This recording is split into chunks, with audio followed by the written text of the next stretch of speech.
Quickie update to tack on. This is my dining room table. Thankfully I live alone because I can have this stuff laid out without any complaints. Spokes just came from Vietnam, I believe, or Taiwan. Flex hone for honing the cylinder for the new rings.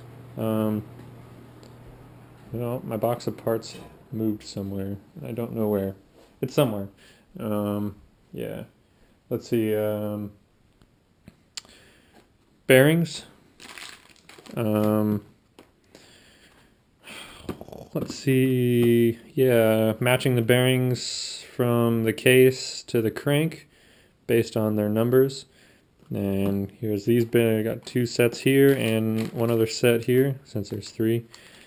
These bearings, man, I had to search all over the United States, and the last dealership I called had 2 of them, and I need 2. So these weren't cheap, but I needed them. It's always good to replace your bearings if you're inside your case. So that's what I'm working on. Yeah, I bead blasted the cases myself. Looks awesome. I just need to get I ran them through the dishwasher, so there's a little bit of residue on some of the stuff, but yeah, I mean, that just looks great compared to what it used to look like.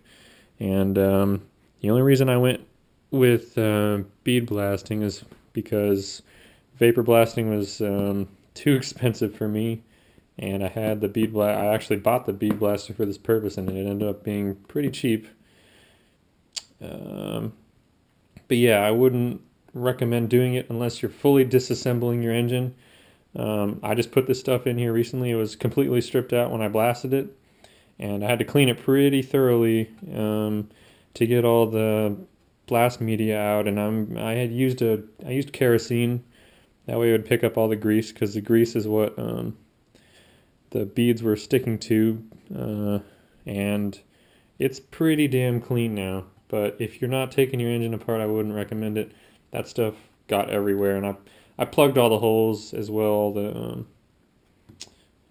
all the oil pathways and stuff, just to be safe. But it looks great. I mean, if you just, this is kind of heavy, but I mean, it just looks. I personally really like the finish that bead blasting leaves on aluminum. It kind of shines it up, as opposed to, well, that's how I imagine sand cast stuff looks. It gives it kind of a sandy look, almost. It's pretty good. And that's just some stuff I was messing with. Anyway, yeah, motor is going to be coming together now that I have these bearings. This is what I was waiting for. That, and I have a couple plugs on order, but I don't need them I don't really need them right away. These were these are gold, man. Literally gold. I mean, probably gold is cheaper than these things, to be honest. Yeah. Well, that's it. Until next time.